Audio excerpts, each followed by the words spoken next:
Here we are in the shop again. Been busy for a few days hauling stuff home from an auction. Recently, Hub City Gearing in Aberdeen, South Dakota had their auction, so I figured I'd go a little auction crazy and buy some stuff that I thought was a pretty good deal. We'll go over things with you guys. Start off with, I got these carts. I got 24 of them on a lot. I ended up keeping them, so I've been going through, cleaning stuff up, and figuring out what I'd like to keep. Traded a guy 10 carts for a chunk of pallet racking here, so I think that was a pretty good deal. This has been really cool. It's called a sump sucker. Operates just off compressed air. Holds quite a bit, and so this thing's been working. All I had to do was find a chunk of hose for the suction, and it's up and going. Nothing to it. Come with the air hose on it. Already had the right fittings in the shop.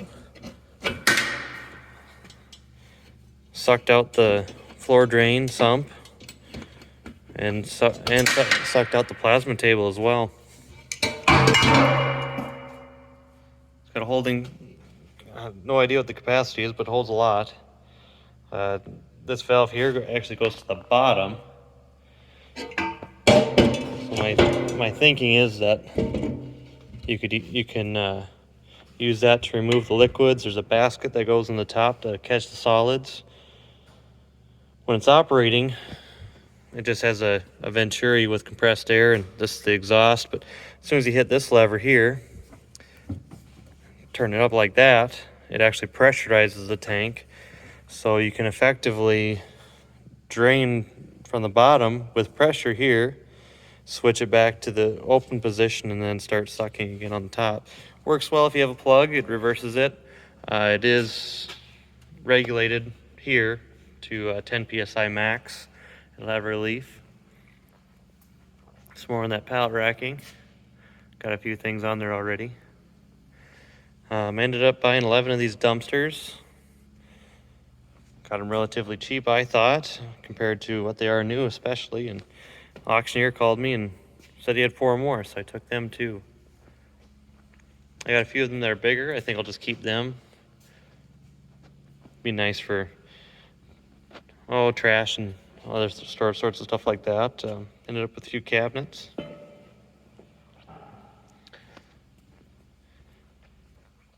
I've been working on just now was switching this over to be a air over hydraulic on this press. I bought the press on there. It has these dies that come with it, and the lever, and this pops up. Everything on it's keyed. The keyway down the bottom, keyway on the outside, drops in the hole. So this is a company that had been in business over 120 years, local business, and they had a 200,000 square foot. Yeah, 200,000. That's a lot of square feet in their production facility. So they did gearboxes, gear cutting, all that kind of stuff. So this is imagine some type of an assembly jig, maintenance jig, something was going on here. It's a 40-ton press. Been meaning to get one for the shop for quite a while, and has these slots here for extra tooling. So now that I've converted it over to air, it just operates out the foot pedal rather than hand pumping. Here's a tag on there. Machine number. And these tools were with it, so I'd kind of baffled on the what the actual practical use of the press was and how it was used, but it looked to be well maintained. Nice coat of paint on it. In the background here, this is a 4 1/4 inch drill bit. Got this in an assortment. Nothing I can use it with other than keeping the door open. That's about it. But did have a little damage on the front, but I do have new pockets for it and new insert tooling for it as well. So I pop them in there just for poops and giggles. And just a massive drill bit though. So along with that was in a cabinet that I had bought. Another explosion proof cabinet here. Planning to put some paint cans in there and other stuff that you can store in there. So this was the assortment that it came with. I bought the cabinet, and it came with the contents of the cabinet. These are all radial arm drill tooling.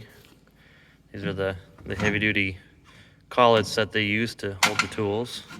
Lots of different sizes, flavors and smells. Big old spade bits. All this stuff is in pretty good shape. It also had a ton of boring bars, a bunch of indexable tooling. Be good for a big ass lathe, bigger than what I have. Some more boring bars, big ones. Even some slot cutters, everything. Ends up being a pretty nice cabinet. Has some fork holes on the bottom.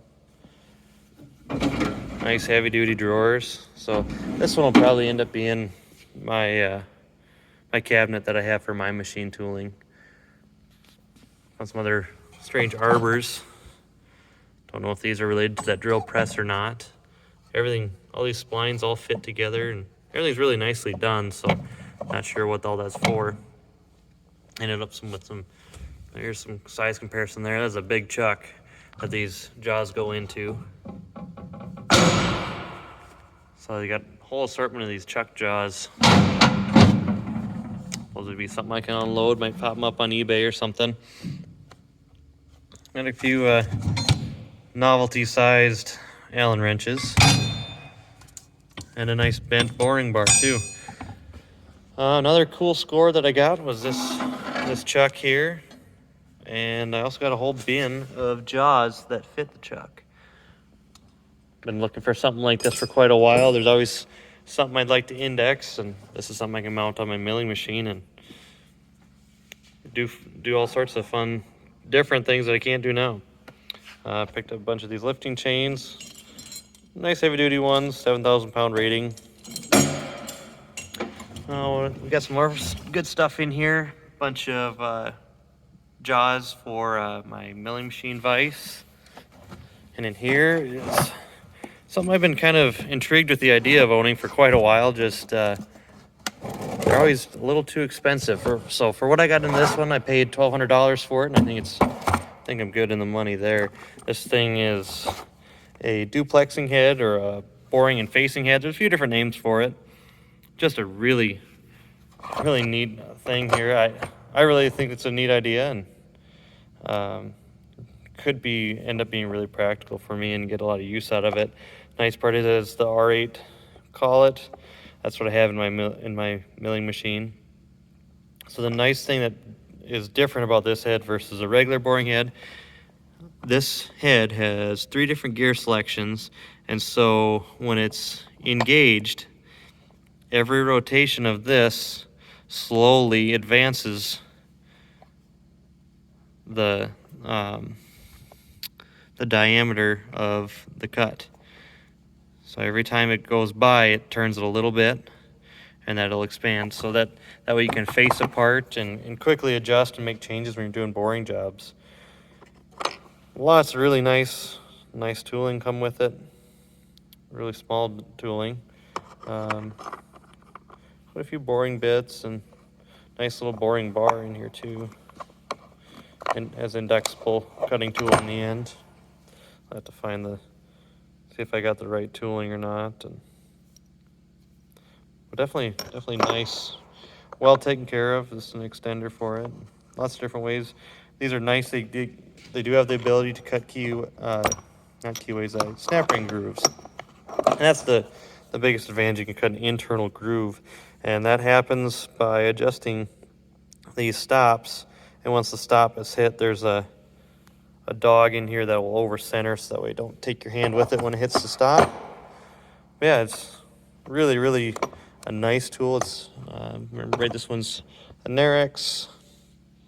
It's a really high quality tool. I also do have a quick change drilling and tapping head in there. That was a little oversized for my taper and my drill press, so I might try to knock that down a little bit or something. See what I can figure out. Go back here. I did pick up a couple machines on the sale too. So far I've gotten rid of One press. I got rid of a few carts and one of the dumpsters. Got this nice Sandusky cart. Nice shelves in there. Something that'll probably end up keeping too. It's really a nice made cabinet, so something I'll probably hang on to. I do have some bigger jaws, but these are all too big for my current setup, so I'll probably end up unloading them, finding a shop that can use them. I also did end up buying another duplexing head. This one works a little differently, as this one you just push in to change how many steps per revolution you get. So every time you push one of these in, that's another dog that grabs, and then it can be quickly reset over here by putting this bar in there. This is also the bar you hang on to make it expand. So in this, if I can do it here, my phone set up. And so when this comes in and pop it down, it'll end up coming in here and reset the dogs.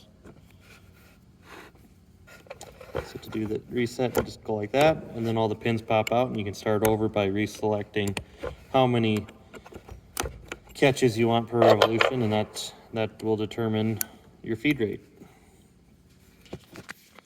This is a really complete set, I would say, in here. Lots of ways to expand the tooling, lots of tool holders. This one's a German-made one, and a really high-quality tool. Has some boring bars in there. This one here, you can put some tooling in the end of that one. There's all these different bits that fit in that square. So you get down in there and do all sorts of different jobs where you can't do it with the conventional boring setup.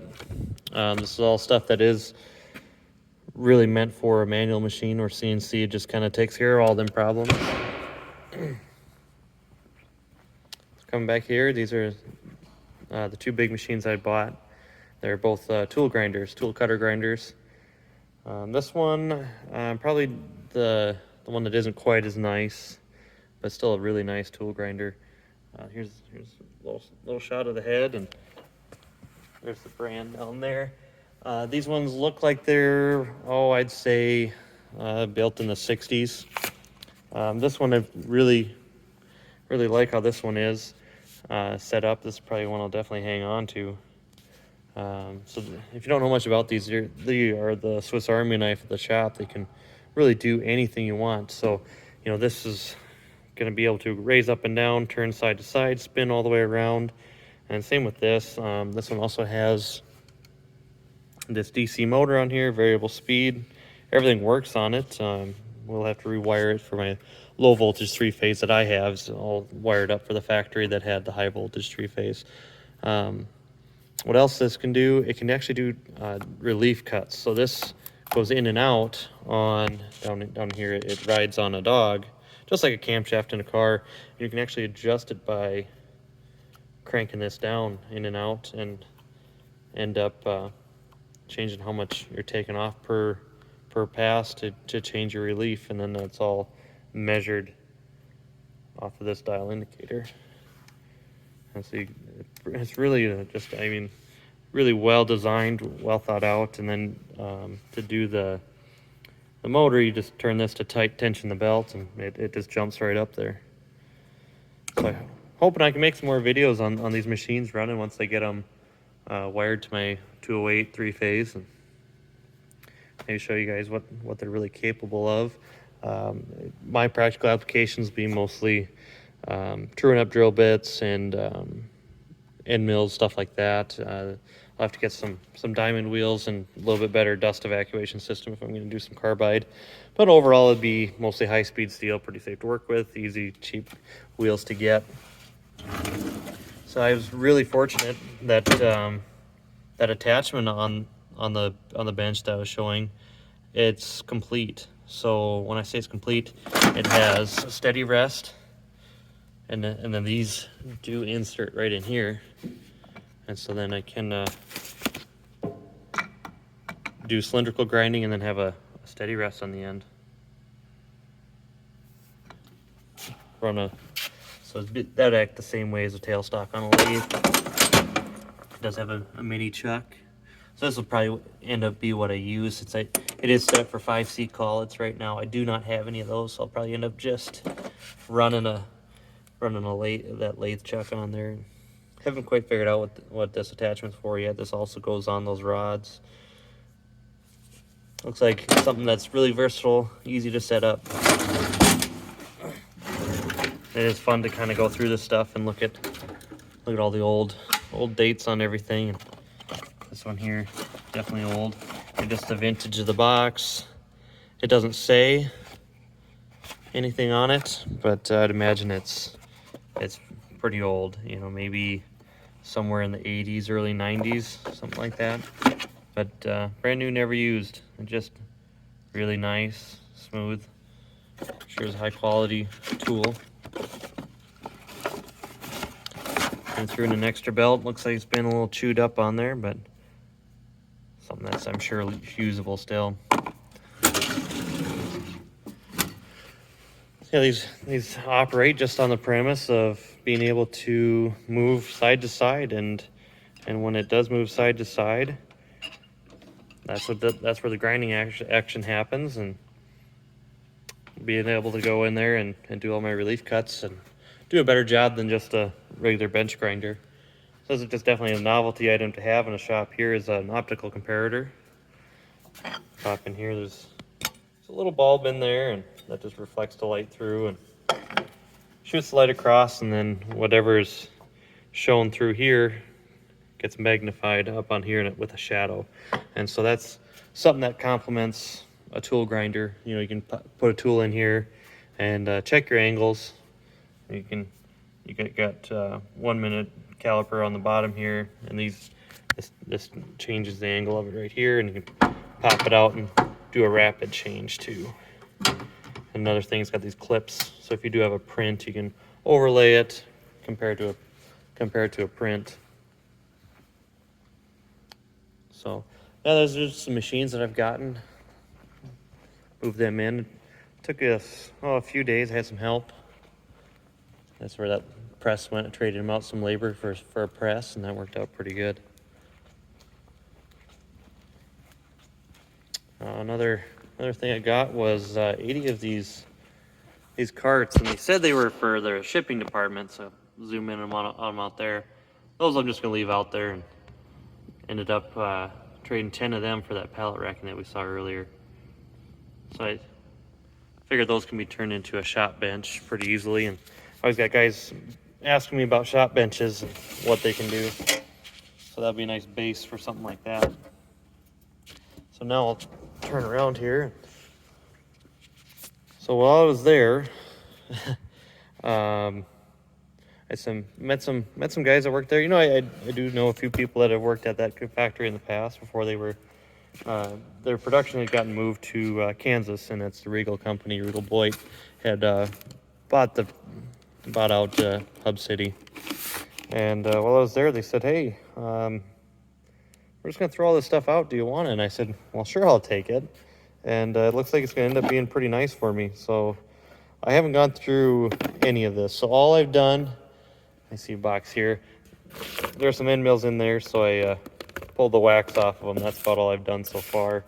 So I'm gonna prop up the phone here and show you guys what the heck is in these boxes. So maybe we'll find some good stuff in there. I have not touched any of this except for a few of these end mills, and figured, you know what, I should make a video on this. So here we go. Make sure you guys are in focus here. Here is a reamer, really nice one. So this is definitely something I can use in my milling machine. I might knock it down a little bit to get it more useful for me. Looks to be in good shape. File card. I do not have one of these, so definitely be something I can use. If you don't know what a file card is, that's something you can use to actually clean that built-up material out of your bastard files. Here's what I was checking out, pulling that wax off of. These are all either new end mills or reground on end mills. And like this one, I mean, these are just really nice, high quality end mills. All of them are. This one's HTC, 1.5" diameter end mill. So this one's definitely a little bit big for my Bridgeport style machine. So my machine is a Chevalier. It's based off of a Bridgeport. I got that one used, but in very good condition. Has digital readout on all the axes, so that's pretty nice. So this might be something I can try to use on some of that. It'd be tricky for me to get that chucked up in the machine with that big of a shank, but never say never, right? So this stuff is all free. I didn't pay anything for it. This one, rougher mill. We call these a corncob mill, just for the obvious reason. This one looks to be a brand new tool as well. No markings from holding. No grinding marks from a regrind. This one's a Niagara Tools, 1.5" roughing end mill. Really a nice tool, high quality, name brand. This is all stuff I suppose I could part with eventually here, depending on what I can make work with my machines, what won't work. This one here does have some tool marks. This one's probably a regrind, probably sent off and then just never put back into use. Really nice tool. This one is also a Niagara brand.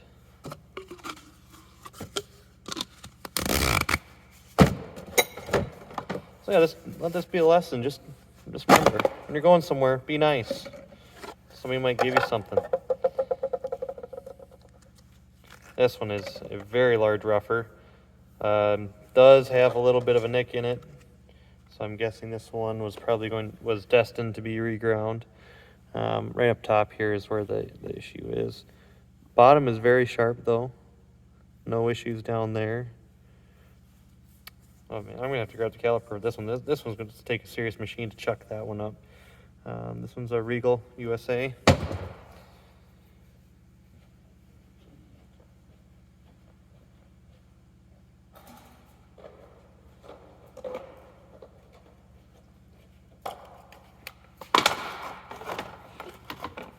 All right, let's see how big this thing is. 2-inch shank on this tool. So yeah, that's a serious rougher there. A ton of material you can move with that thing. That would take an easily 10-20 horsepower spindle to turn something like that and actually be efficient. Here, this looks like something I can use, a little more something my size. Okay, so this one is a Fullerton. This is, looks like a 3/4 inch. Yeah, this is something really nice I can use. 4-flute end mill. Yeah. 3/4 inch cut diameter. Yeah, definitely the Fullerton USA. That's another high quality brand. These factories are kicking out some big production, so they're not messing around with cheap tooling. It's a brand new tool, never used. No marks on it from ever being chucked in. This is something type of tool I use quite a bit, so that's something I'm definitely gonna want to hang on to. Some small LED lights in there. Ball end Allen screwdriver. A few Allen wrenches in here. T-handle Allen wrenches. Nut driver. Large Allen wrench. Like some sort of drive chuck. Threads on one end. Some sort of detent pin on, let's see. Maybe like a 3/8. Yeah, 3/8 drive. Yeah, here's a 3/8 drive there, small socket. Another socket adapter, threaded drive, 3/8 on the end. And some sort of arbor. Another socket, grease fitting stuck in the end of that one. This one here, probably be another grease fitting socket. This one has that same threaded end. So they were using some type of tooling that I'm not familiar with. Another Allen wrench. Socket, some more of them 3/8 adapters, 1/4 inch, couple sockets, socket, And here's tap holder. Square head on that. Tap over here. So this would be like an extension for a tap. This one looks a little interesting. Some type of socket jammed down inside of there, 1/4-inch drive with a large knurled boss on the outside with a tool number on it. So it must be some type of socket drive that they just were using with their hands. And here I got something, tap extractor, 4-flute. All right, let's check it out. It is, and it looks to be like it's there. Yeah. These are, even has the extra little needles in there. That's what actually grabs onto the tap when it's broken off in a tool. So when that's working, these actually slide down. Yeah, there we go. So this one actually slides over the flutes of the tap and grabs onto it, and then you're able to turn the tap back out once it's broken. So these are a handy tool if you do break the small taps are the ones that break. It looks like they come with instructions in there. Maybe a little something to keep in a drawer somewhere and forget about for sure. This is to remove a 1/4-inch or 6mm 4-flute tap. And if you tapped, you know that's the one that's going to break on the guy. Yeah, so that's sure a nice little bin. Lots of nice stuff I can use. I'll probably end up hanging on to these, seeing if I can use them on my stuff. These bigger ones are gonna be harder for me to use. You know, just when you have stuff that has that big of a shank on it. Yeah, 1.25 on that one. All right, so that was the first bin.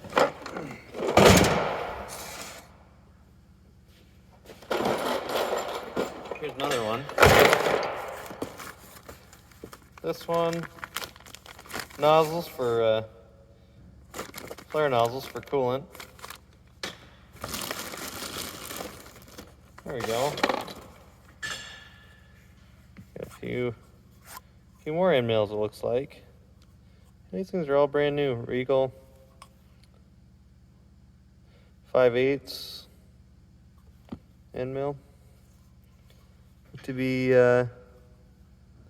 maybe solid carbide, you know. It says carb on it, so I imagine it's carbide. Let's see what this tag says. Yep, 4-flute, solid carbide. They're nice high quality stuff here. This one, nothing on I guess there is something there. 7/16, 4-flute end mill. It's a little dirty. Must have been used on a machine for a little while. Still looks pretty sharp. This one here, 5/8, 4-flute.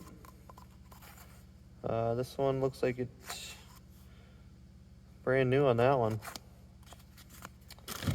These are definitely probably some carbide here, just judging by the look on it. Not super sharp. A couple dings in it. Same color there. This one, 7/16. This one's been chucked up. Has a little tarnish on it. Got a whole bunch of these belts in here. So these ones. I do have a sander, but I doubt these will work. Well, they had quite a few sanders there too for deburring. These are Scotch-Brite belts, 3/4 by 18.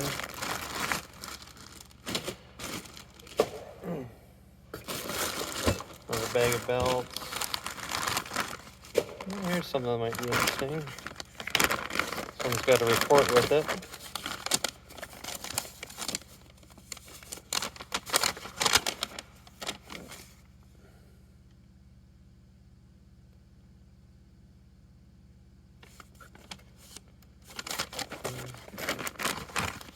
So this one is a woodruff cutter.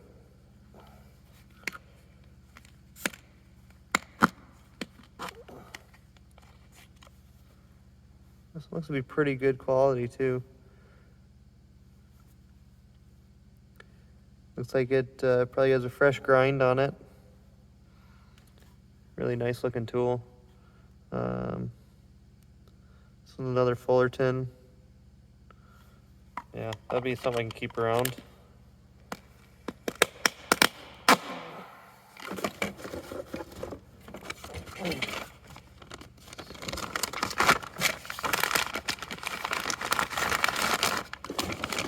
This one here, just a single indexable tip bit of carbide in here.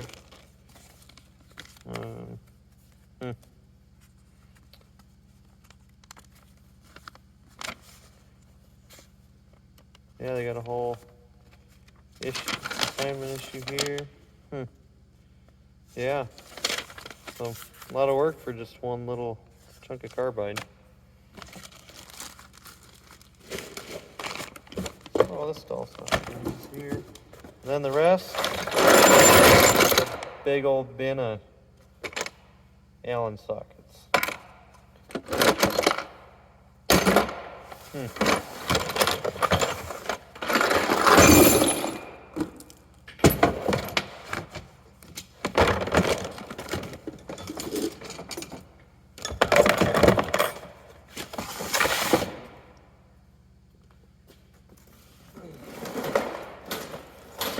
Alright, bin 3,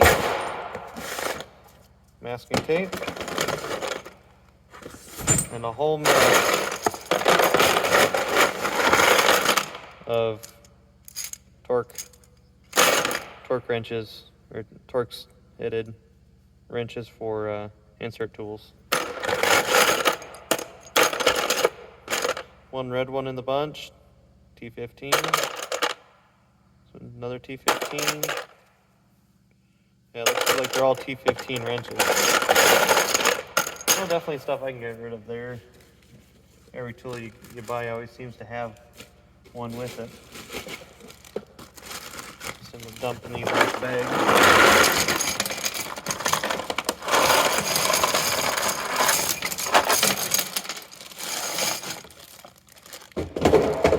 Yeah, that's definitely a free lifetime supply of T15 Torx wrenches. Also in there, got a whole slug of brazed carbide lathe tooling.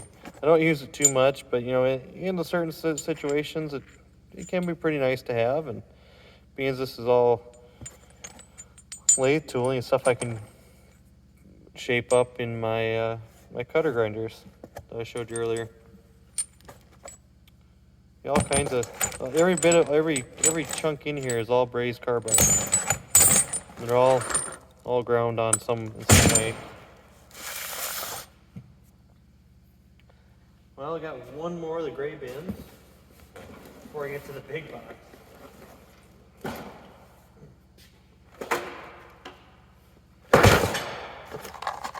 So in here, we got a whole mess of, well, let's see, moly grease, it looks like. Okay. Some sanding belts. Something I more than likely don't have the machine to run on. Here's a brand new Valinite lathe tool holder. Again, something way too big for my little 14x40 lathe. Something I can definitely dump. In here looks like some odd fixturing stuff going on. A few more than T15 wrenches in here. T20. T20.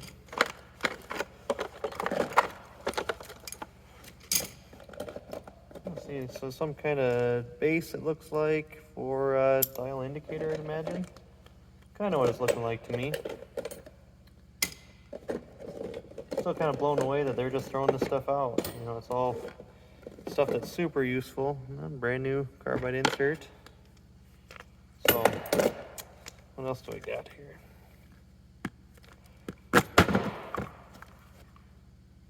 Okay, so this one has the grooves in it like that. So, some type of an insert holder.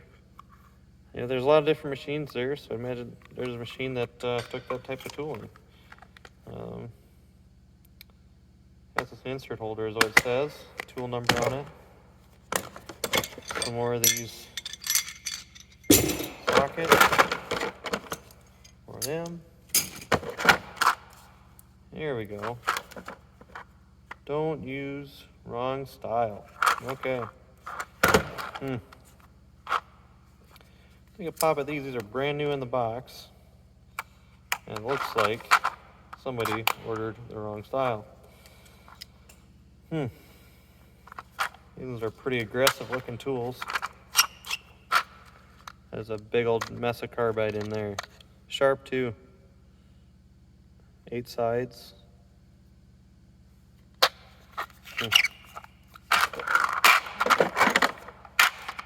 Three trays of it. Somebody dumped some money on them suckers. Okay, what else do we got in here?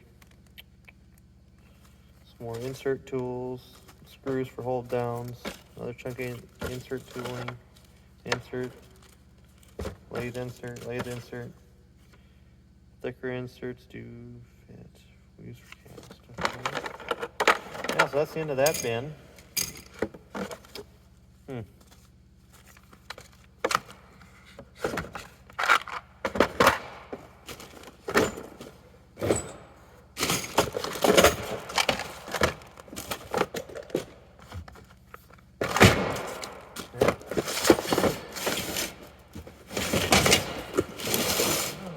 Alright, now I have a big box. This sucker is heavy. Start off with, they got a 2-inch tap. This really, right here, makes it worth it for me. I mean, get nice, high-quality taps like this, still sharp. I mean, I really got to thank those guys that were looking out for me. But it's all who you know. That's how the world is. Right here, we got some 1/2-inch flute, bottoming flute, spiral tap. I mean, it's high-quality stuff here. These are all Regal ones. It'd be really nice for. I do tap these ones quite often, and this is definitely something that I can use on the lathe or in the mill. A whole bag of them. What else do I got here? Another one, another brand, different style. Those are good, definitely going in the keep bin. Another box. Box is 1/2-13s. This one's 1/4-18. So that one is going to be pipe thread. Pipe thread. Pipe thread. Pipe thread. Pipe thread. They're all brand new 4-inch pipe thread tabs. Really handy to have around the shop. Just the size of this box, it's it's full. Look down inside of there.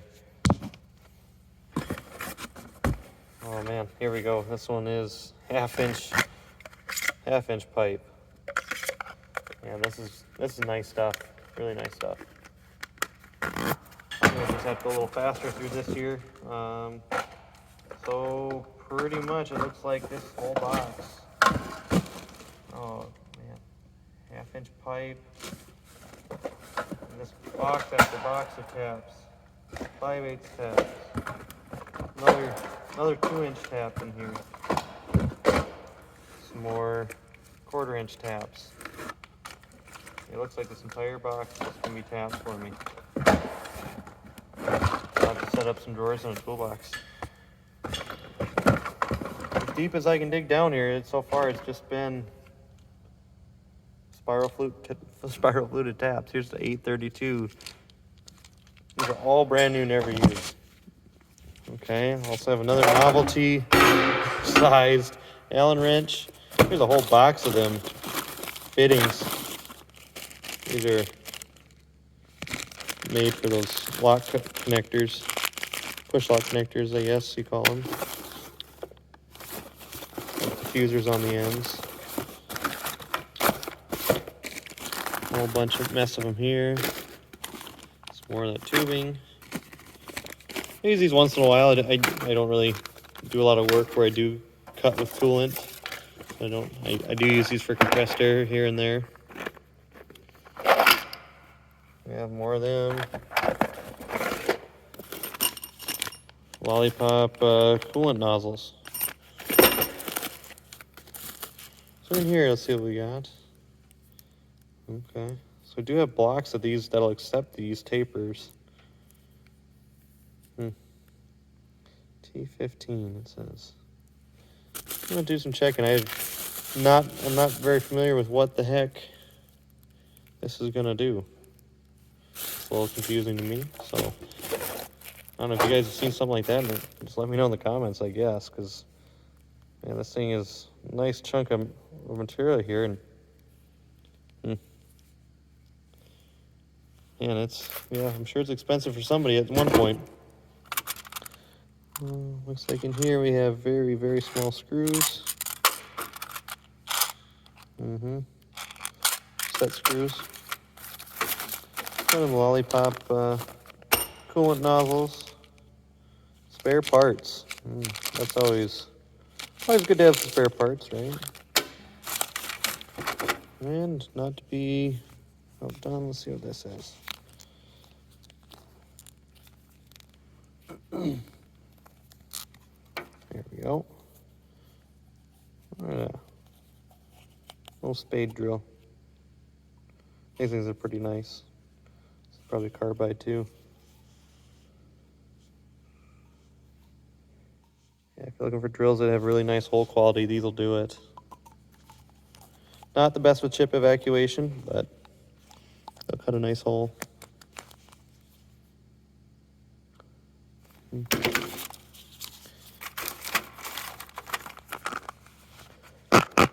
Oh. Looks like I got another one of them goofy tap holders there. These I'll have to do a little Googling on and see what I can figure out with them. All sorts of these set screws in here. Well, there, I'd say that's my auction haul. Got some good stuff. Some of it was definitely worth the money, and some of this stuff maybe I paid a little too much for, but overall I'm pretty happy with what I got. Definitely ran out there like a bandit with the free stuff. This is all in drawers that was a lot, and after the purchaser went through it, they said I'm done, and this is what they left. So I guess sometimes a guy can really get a lot of good stuff if you just happen to be there at the right time and talk nice to the right person. So that's what I got to share for you guys today. Hope you enjoyed it.